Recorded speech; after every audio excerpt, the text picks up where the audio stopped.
बिस्मिल्लाहिर्रहमानिर्रहीम अस्सलाम वालेकुम, welcome back to my YouTube channel. आज हम लोग टिप्स एंड ट्रिक्स डिस्कस करेंगे प्रॉबिलिटी की। इससे पहले हम लोग पार्ट 1 प्रॉबिलिटी के टिप्स ऑफ प्रॉबिलिटीज़ का डिस्कस कर चुके थे। आज हम लोग डिस्कस करेंगे पार्ट 2 टिप्स ऑफ प्रॉबिलिटीज़ का, जिसमें आज हमारे पास सबसे पहला टॉपिक है प्रॉबिलिटी ऑफ एन इवेंट। इससे पहले हम लोग डिस्कस कर चुके हैं परम्यूटेशन, कम्बिनेशन, डाइसिस के बारे में, कॉइन्स के बारे में और हम लोगों के प्लेइंग कार्ड्स के बारे में। आज हम लोग डिस्कस करेंगे प्रॉबिलिटी के वो मेजर टॉपिक्स जो हम लोग प्रॉबिलिटी में यूज़ करते हैं। सबसे पहले हम लोगों के पास टॉपिक है probability of an event.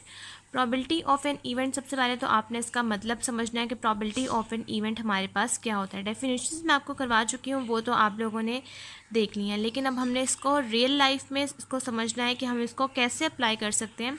Probability of an event हम उसको कहते हैं कि हमारे पास इवेंट बताया जाता है कि आपके पास ये इवेंट है और आपने इसके अंदर प्रॉबिलिटी अप्लाई करनी है। सिंपल है, इसको हम लोग प्रॉबिलिटी ऑफ एन इवेंट कहते हैं। फॉर एग्जांपल, आपके पास इस तरह का क्वेश्चन आए, a fair coin is toss 2 times, कि आपके पास एक कॉइन है जो कि 2 टाइम टॉस हुआ है। सबसे पहले तो आपने इसकी प्रॉबिलिटी लिख लेनी है, जैसा कि मैंने आपको कॉइन के लिए सिखाया है कि हर कॉइन्स के 2 फेसेस हैं, तो हमारे पास 2 आएगा। और यहाँ पर हम लोगों के पास 2 टाइम्स कहा गया है, तो 2 की पावर 2 आ जाएगा, जो कि है 4। तो हम लोगों के पास यहाँ 4 सेट्स बन जाएंगे, जो कि मैं आपको यहाँ पर लिख देती हूँ। Head head head tail, tail head and last is tail tail. ये तो हम लोगों के पास आ गए सेट्स। अब नेक्स्ट हम लोगों के पास स्टेटमेंट है। आपने हर क्वेश्चन को स्प्लिट करके उसको डिस्कस करना है, उसको पढ़ना है, ताकि आपको वो अच्छे तरीके से समझ आ सके। सबसे पहले आपके पास 2 टाइम्स तक वाली स्टेटमेंट हो गई, वो हमने लिख ली। उसके बाद आपने करना है व्हाट इज़ द प्रॉबिलिटी, क्या प्रॉबिलिटी होगी आपके पास that at least 1 heads appear. At least का मतलब होता है एक या एक से ज़्यादा। मैं आपको यहाँ लिख देती हूँ, उर्दू में भी मैं लिख देती हूँ, क्योंकि उर्दू में ज़रा पढ़ना हम लोगों के लिए ज़्यादा आसान होता है। एक या एक से ज़्यादा। अब हमने यहाँ पर डिस्कस किया एटलीस्ट और एटमोस्ट का, एटमोस्ट की बात। जब आपके पास किसी भी क्वेश्चन में लिखा हो एटलीस्ट और एटमोस्ट, एटलीस्ट का मतलब ये है एक या एक से ज़्यादा। इसका मतलब अगर हम लोग इंग्लिश में डिस्कस करें 1 और मोर देन 1। और जब हम लोग एटमोस्ट को डिस्कस करें तो उसमें आता है एक या एक से कम, 1 और लेस देन 1। 1 और मोर देन 1 का मतलब है 1, 2, 3 जितने भी होंगे आपके पास, सो ऑन। और एटमोस्ट का मतलब ये है एक या एक से कम। या तो आपके पास 0 हो कि आपके पास 0 चांस है कि कोई भी 1 ना हो, या फिर आपके पास एक ही चांस है कि आपके पास 1 आए। तो इसको हम लोग एटलीस्ट और एटमोस्ट कहते हैं। जब हम लोग बात करेंगे एटलीस्ट की, एटलीस्ट का मतलब है एक या एक से ज़्यादा, तब हम लोग साइन यूज़ करेंगे ग्रेटर देन और इज इक्वल्स टू, जो भी आपके पास वैल्यू होगी। फॉर एग्जांपल, अगर आपके पास है एटलीस्ट, जैसे कि हमारे पास है यहाँ पर एटलीस्ट 1, तो हम लोग यूज़ करेंगे greater than and is equals to 1। जब आपके पास आएगी बात एटमोस्ट की, एटमोस्ट में है एक या एक से कम, जिसमें आप लोगों ने लेस करना है, तो वहाँ पर आ जाएगा लेस देन और इज इक्वल्स टू 1। यहाँ तक तो बात आ गई हमारे पास एटलीस्ट और एटमोस्ट की। अब इन्होंने हमें कहा हुआ है कि आपने एक या एक से ज़्यादा हेड्स लेकर आने हैं। क्या प्रॉबिलिटी होगी आपके पास कि एक या एक से ज़्यादा हेड्स आएँ। अब हमारे पास यहाँ पर 3 तरह की कंडीशंस हैं। इन्होंने हमें कहा हुआ है एक या एक से ज़्यादा हेड्स, तो यहाँ पर हमारे पास एक हेड्स है, यहाँ पर 2 हेड्स और यहाँ पर दोनों ही हेड्स हैं। अब इन्होंने हमें एटलीस्ट के लिए कहा है, तो हम यहाँ पर लिखेंगे probability at least 1 head is equals to, जितने भी आपके पास कंडीशंस हैं आप वो लिख देंगे। हमारे पास है head head, head tell and tail head. और ये टोटल हम लोगों के पास वैल्यूज़ हैं। फॉर एग्जांपल, अगर आप इसको प्रॉबिलिटी ऑफ ए से डिनोट करेंगे तो ये है टोटल 3 वैल्यूज़। कितने में से? 4 में से। तो आपके पास प्रॉबिलिटी ऑफ ए आ जाएगा, probability of n A divided by n S. N A value आ जाएगी आपके पास ये वाली जो आपने फाइंड आउट किया, और एन एस आपके पास वो वैल्यू आती है जो आपके पास टोटल सैम्पल्स होते हैं, जो कि है 4। प्रॉबिलिटी ऑफ इवेंट का आपके पास सिंपल ये है कि आपके पास जो इवेंट दिया हुआ होगा आपने उसको डिवाइड कर देना टोटल नंबर ऑफ इवेंट्स के साथ। जैसा कि हमारे पास था एटलीस्ट 1 हेड्स, तो आपने हेड्स की प्रॉबिलिटी लिखनी है, और कितने में से? 2 टाइम्स कॉइन्स में से, तो उसकी प्रॉबिलिटी आपने लिख लेनी। तो इस चीज़ को हम लोग कहते हैं प्रॉबिलिटी ऑफ एन इवेंट। अगर फॉर एग्जांपल अगर आप इसका फार्मूला डिस्कस करें तो फार्मूला आपके पास ये बनेगा कि फॉर एग्जांपल अगर आप ए से डिनोट करेंगे तो आप यहाँ पर ए लिखेंगे, अगर आप बी लिखेंगे तो बी लिखेंगे, सी लिखेंगे तो आपके पास सी आएगा। और अगर हम ए ही डिनोट कर रहे हैं तो probability of A is equal to n A divided by n of s. आपके पास प्रॉबिलिटी ऑफ एन इवेंट का ये फार्मूला बनता है। यहाँ तक हमारे पास टॉपिक डिस्कस हो गया प्रॉबिलिटी ऑफ एन इवेंट। अब यहाँ तक हम लोगों ने टॉपिक डिस्कस कर लिया प्रॉबिलिटी का, प्रॉबिलिटी ऑफ एन इवेंट। इसका मतलब ये है कि जब आपके पास सिंपल प्रॉबिलिटी दी जाएगी और आपको कहा जाएगा कि आपके पास ये स्टेटमेंट है और आपने इसमें से ये करना है। फॉर एग्जांपल हम प्रॉबिलिटी ऑफ एन इवेंट की एक और एग्जांपल डिस्कस कर लेते हैं कि अगर आपको कहा जाए कि आपके पास टोटल 52 प्लेइंग कार्ड्स हैं, आपने टोटल कार्ड्स जो आपके पास हैं किंग कार्ड्स, आपने वो प्रॉबिलिटी लिखनी है। सिंपल है, आपके किंग कार्ड्स आपके पास कितने होते हैं, हर कार्ड्स में से 4, हर कार्ड्स के 4 किंग कार्ड्स होते हैं, तो आपने 4/52 कर देना है, तो ये आपके पास प्रॉबिलिटी ऑफ एन इवेंट बन जाएगा, सिंपल वाला। अब नेक्स्ट हम लोगों के पास टॉपिक आता है लॉज ऑफ प्रॉबिलिटीज़। हम लोग यहाँ पर प्रॉबिलिटीज़ में 3 लॉज हैं जो मेजर लॉज हैं जो हम लोग यूज़ करते हैं। Number 1 is complement law, number 2 is addition law जिसको हम एडिटिव लॉ भी कहते हैं, और नंबर 3 इज़ मल्टीप्लिकेटिव लॉ जिसको हम लोग मल्टीप्लिकेशन लॉ भी कहते हैं। सबसे पहले हम लोग डिस्कस करेंगे कॉम्प्लीमेंट लॉ को। सबसे पहले तो आपने ये समझना है कि आपके पास कॉम्प्लीमेंट लॉ की स्टेटमेंट क्या है। फॉर एग्जांपल अगर हमारे पास प्रॉबिलिटी ऑफ ए है तो हम 1 minus probability of a complement करेंगे, या फिर अगर हम लोगों के पास प्रॉबिलिटी ऑफ ए कॉम्प्लीमेंट है तो हम लोग 1 माइनस प्रॉबिलिटी ऑफ ए करेंगे, तो हम लोगों के पास कॉम्प्लीमेंट लॉ बन जाएगा as it is. For example अगर हम लोग यही वाली एग्जांपल जो अभी हम लोगों ने डिस्कस की है, A fair coin is tossed 2 times. What is the probability that at least one head appear? जब आपके पास किसी भी क्वेश्चन में बात आ जाएगी at least, at most की, तब आप लोग कॉम्प्लीमेंट को यूज़ करते हैं, क्योंकि at least में हम लोग क्या करते हैं कि हम लोगों के पास 2 चांसेस होते हैं कि हम या तो कर दें कि एग्जैक्ट वही आंसर लिख लें, या फिर आप लोगों के पास ये मेथड होता है कि आप 1 में से उस वैल्यू को माइनस कर दें तो आपके पास एटलीस्ट या कॉम्प्लीमेंट लॉ भी बन जाएगा। फॉर एग्जांपल अगर हम लोग इसी स्टेटमेंट को, इसी वाले एग्जांपल को लेकर चलें जो है a fair coin is toss 2 times, what is the probability that at least 1 head appears, और हम लोग इसके अंदर कॉम्प्लीमेंट लॉ अप्लाई करेंगे तो हमारे पास 2 की पावर 2 है 4, और हम लोगों के पास टोटल साइड्स है head head head tail tail head and tail tail. अब अगर हम लोगों ने कॉम्प्लीमेंट लॉ अप्लाई करना है यूजिंग कॉम्प्लीमेंट लॉ, तो आपने क्या करना है कि आपने लिखना है probability at least 1 head is equals to 1 minus probability no head.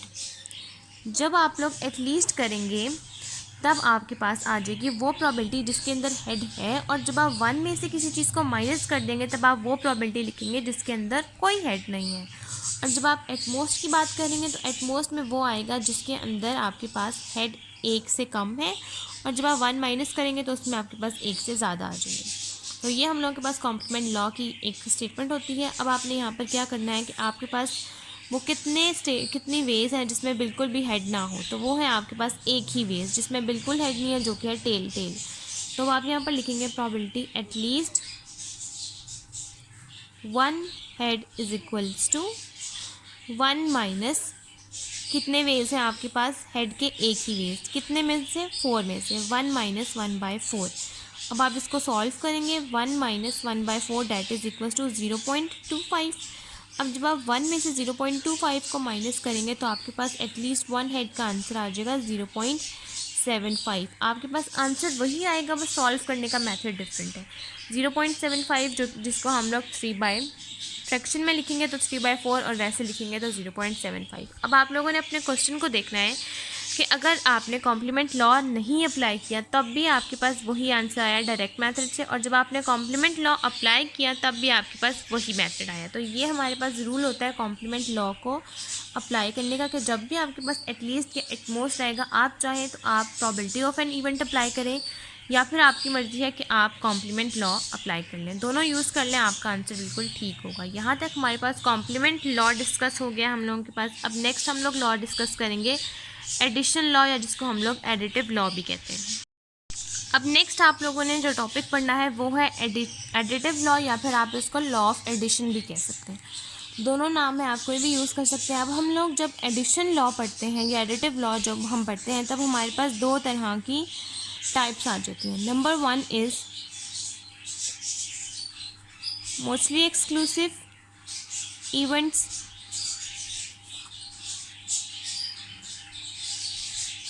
ये हमारे पास नंबर 1 टाइप है। And number 2 type is non mostly exclusive events.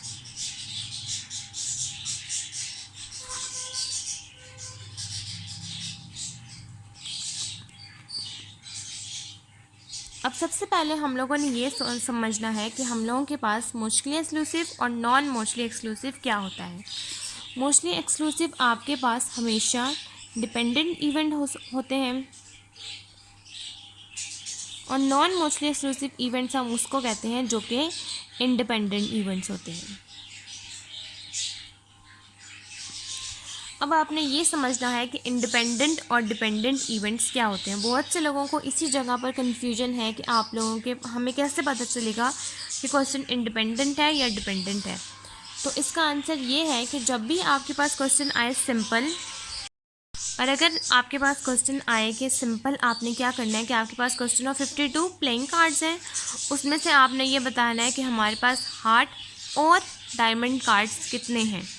जब आपके पास किसी भी क्वेश्चन में बात आ जाएगी और की, मैं यहाँ पर लिख देती हूँ और की, किंग डायमंड और हार्ट, और की बात जब आएगी तब आपने अप्लाई करना है लॉ ऑफ एडिशन। यहाँ तक तो ये बात समझ आ गई। अब हम लोगों ने ये कंफर्म करना है कि हम लोगों ने लॉ ऑफ एडिशन का डिपेंडेंट इवेंट अप्लाई करना है या इंडिपेंडेंट इवेंट। जब आपके पास किसी भी सिर्फ 2 इवेंट्स की बात होगी, for example card is king और क्वीन, या फिर कार्ड इज डायमंड और हार्ट, तो ये आपके पास सिर्फ 2 कार्ड्स की बात की गई है, या कार्ड्स किंग हो या कार्ड्स क्वीन हो या कार्ड्स डायमंड हो या कार्ड्स हार्ट हो। तो ये आपके पास सिर्फ 2 इवेंट्स की बात की गई है, तो ये किसी पर भी डिपेंड नहीं कर रहे। इंडिपेंडेंट इवेंट्स का मतलब ये होता है कि वो इवेंट्स जो किसी चीज़ पर डिपेंड ना कर रहे हों उसको हम लोग इंडिपेंडेंट इवेंट्स कहते हैं। फॉर एग्जांपल किंग कार्ड्स अपने ही किंग कार्ड्स हैं और क्वीन कार्ड्स सिर्फ क्वीन कार्ड्स हैं, और डायमंड अलग से सेपरेटली डायमंड्स हैं और हार्ट भी सेपरेटली हार्ट हैं। तो इस चीज़ को हम लोग कहते हैं इंडिपेंडेंट इवेंट्स। इसको हम लोग कहेंगे इंडिपेंडेंट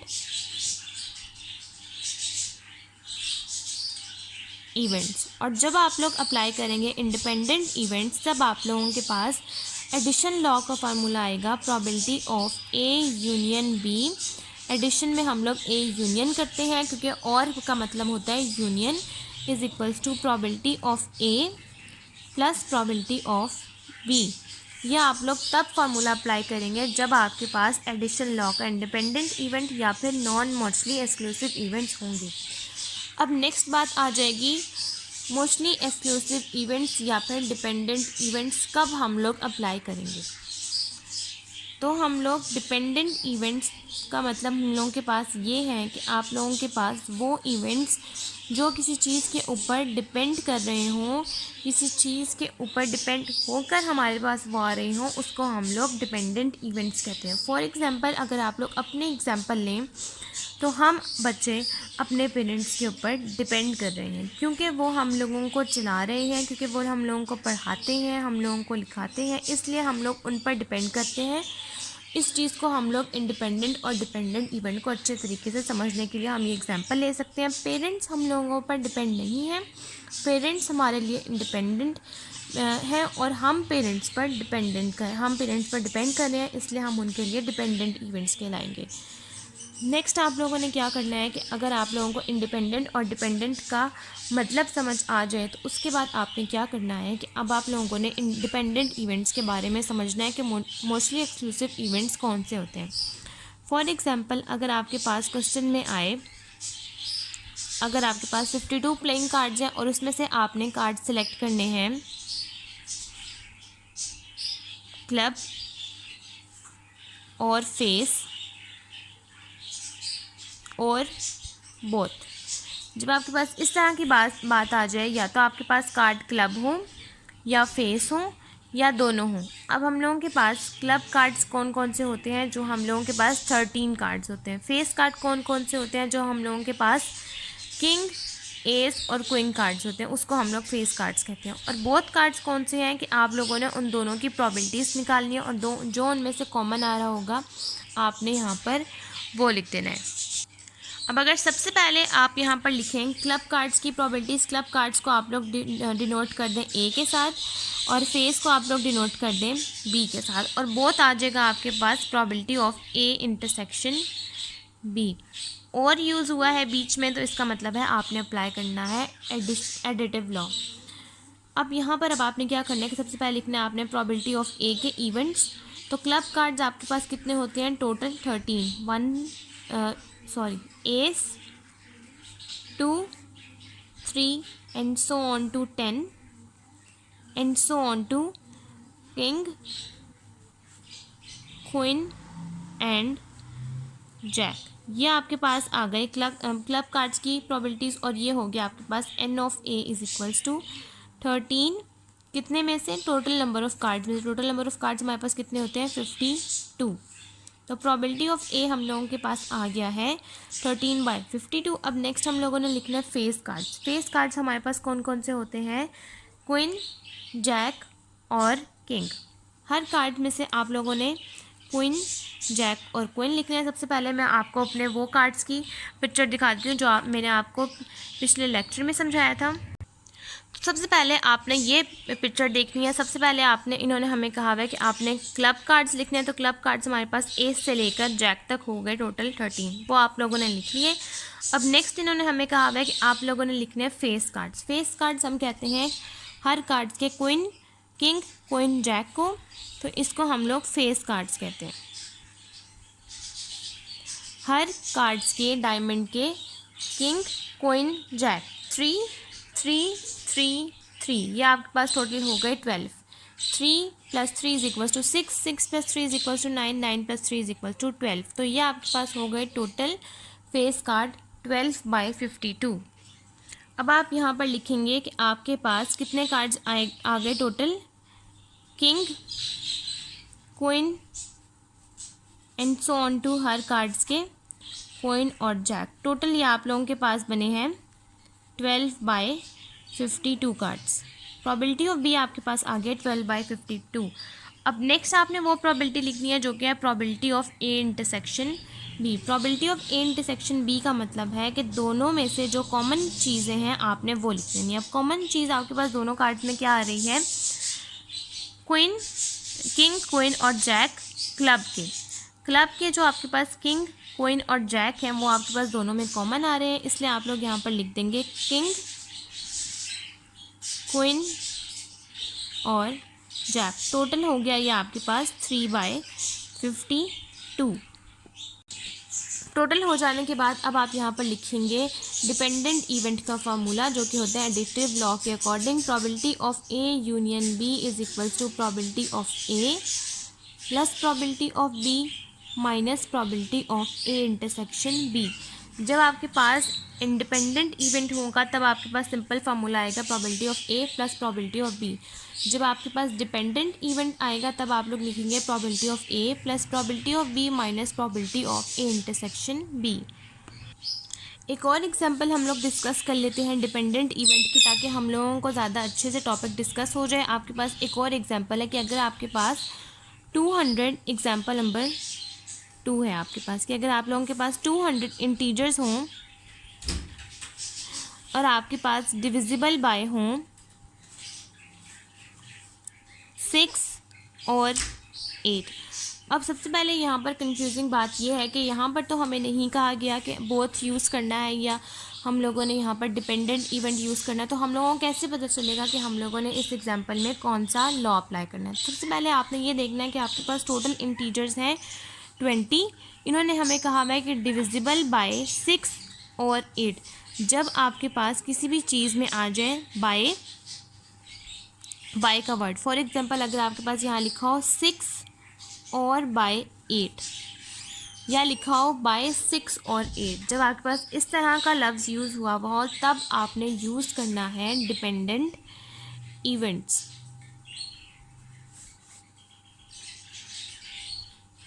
या फिर हम इसको कह सकते हैं नॉन मोस्टली एक्सक्लूसिव इवेंट्स। और इस डिपेंडेंट इवेंट्स के होते हुए आप लोग फार्मूला अप्लाई करेंगे, probability of A union B is equal to probability of A plus probability of B minus probability of A intersection B. यहाँ तक हमारे पास लॉ ऑफ एडिशन हम लोगों ने यहाँ तक सीख लिया है, और आई होप सो कि आप लोगों को यहाँ तक एडिशन लॉ के बारे में पता चल गया होगा कि हम लोग एडिशन लॉ कब और कैसे अप्लाई करना है। नेक्स्ट आप लोगों ने अब हम लोग पढ़ेंगे मल्टीप्लिकेशन लॉ, या जिसको हम लोग कहते हैं लॉ ऑफ मल्टीप्लिकेशन। अब हम लोग उसके बारे में पढ़ते हैं। अब नेक्स्ट हम लोगों ने अपना टॉपिक डिस्कस करना है मल्टीप्लिकेशन लॉ, जिसको हम लोग लॉ ऑफ मल्टीप्लिकेशन भी कहते हैं। मल्टीप्लिकेशन की भी हमारे पास फर्दर दो तरह से टाइप्स आ जाती है। Number 1 is mostly exclusive events, जिसको हम लोग डिपेंडेंट इवेंट्स कहते हैं, and number 2 is non mostly exclusive events, जिसको हम लोग इंडिपेंडेंट इवेंट्स कहते हैं। मल्टीप्लिकेशन को हम लोग एंड से डिनोट करते हैं कि जब भी आपके पास किसी भी क्वेश्चन में लफ्ज़ आ जाए एंड का, तब आपने वहाँ पर अप्लाई करना है मल्टीप्लिकेशन लॉ। जब आपके पास किसी भी क्वेश्चन में आ जाए वर्ड और का, तब आप लोग अप्लाई करेंगे एडिटिव लॉ, यानी कि लॉ ऑफ एडिशन प्लस का साइन यूज़ करेंगे। मल्टीप्लिकेशन में आप लोग मल्टीप्लाई, एंड के साइन में आप लोग मल्टीप्लाई करवाएंगे। अब इंडिपेंडेंट इवेंट जब होगा आपके पास, तब आप लोगों ने मल्टीप्लिकेशन का फार्मूला अप्लाई करना है, probability of A intersection B is equal to probability of A multiply by probability of B given that A. ये वाला फार्मूला अप्लाई करेंगे क्योंकि बी ए में से आप लोगों ने निकालना है, तो यहाँ पर आ जाएगा probability of B given that A. और जब इंडिपेंडेंट की बात आएगी तो वो दोनों आपस में इंडिपेंडेंट है, वो किसी भी चीज़ के ऊपर डिपेंड नहीं कर रहे, तो सिंपल आ जाएगा probability of A intersection B is equal to probability of A multiply by probability of B. और में हम लोग यूनियन यूज़ करते हैं और एंड में हम लोग इंटरसेक्शन का साइन यूज़ करते हैं। अब यहाँ तक समझने के बाद अब हम लोगों ने एग्जांपल डिस्कस करनी है कि हम लोगों के पास इंडिपेंडेंट और डिपेंडेंट मल्टीप्लिकेशन में किस तरह की टाइप्स होती हैं। फॉर एग्जांपल हम लोग सबसे पहले डिस्कस करते हैं इंडिपेंडेंट इवेंट्स को।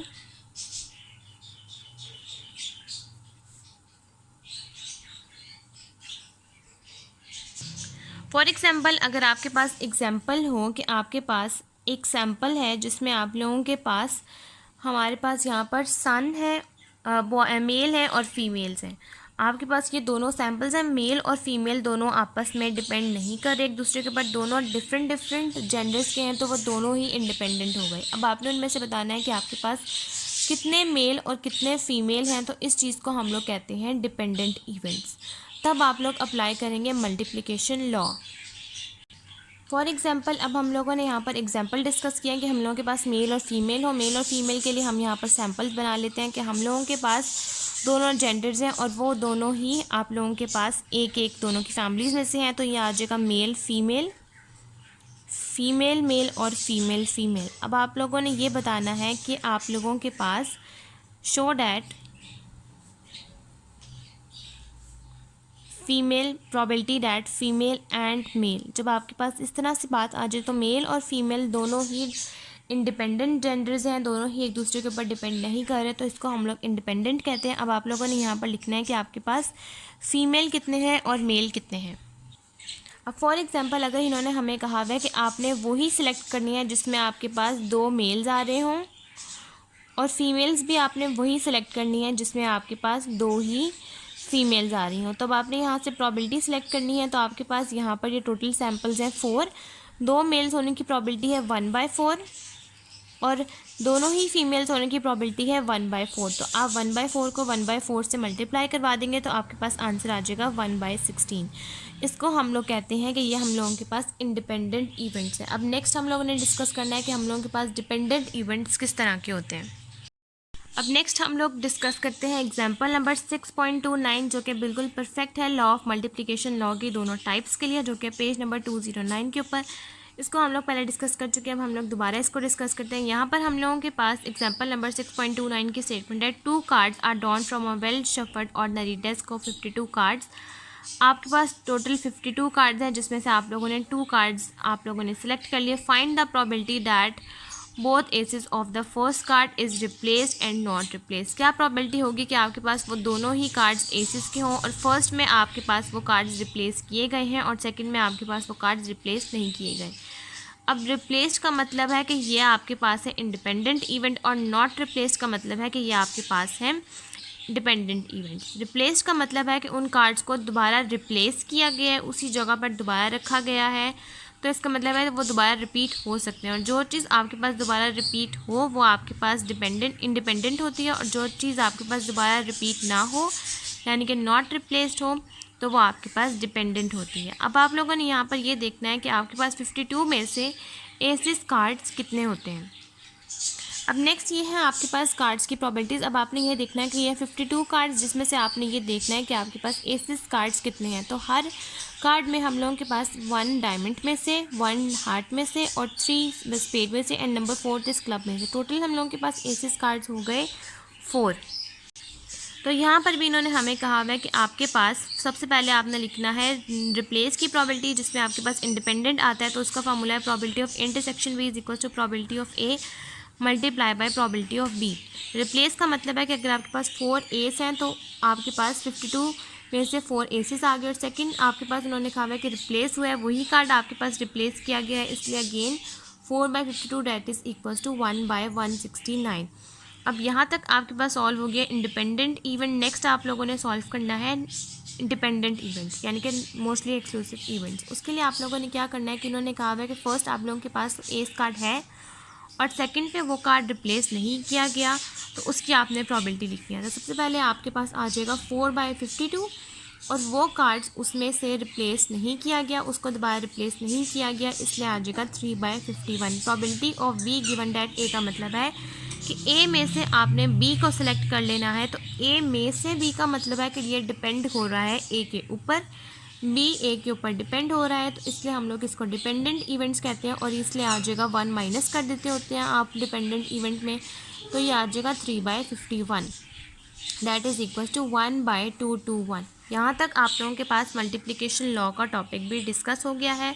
और हमारी आज की वीडियोस जिसमें हम लोगों ने प्रोबेबिलिटीज़ की टिप्स को डिस्कस किया कि कौन सा मेथड हम कब कब और किस किस टाइम अप्लाई करते हैं, तो वो भी हमारा यहीं तक कंप्लीट हो गया है। आज की वीडियो हमारी यहीं तक कंप्लीट होती है। अगर आपको मेरी वीडियो अच्छी लगे तो मेरी वीडियो को लाइक करें, शेयर करें, मेरे चैनल को सब्सक्राइब करें और साथ में बने बेल आइकन को भी प्रेस करें ताकि आपको मेरी आने वाली वीडियोज़ की नोटिफिकेशन सबसे पहले मिलती रहें। आज की वीडियो के लिए थैंक यू। अल्लाह हाफिज़।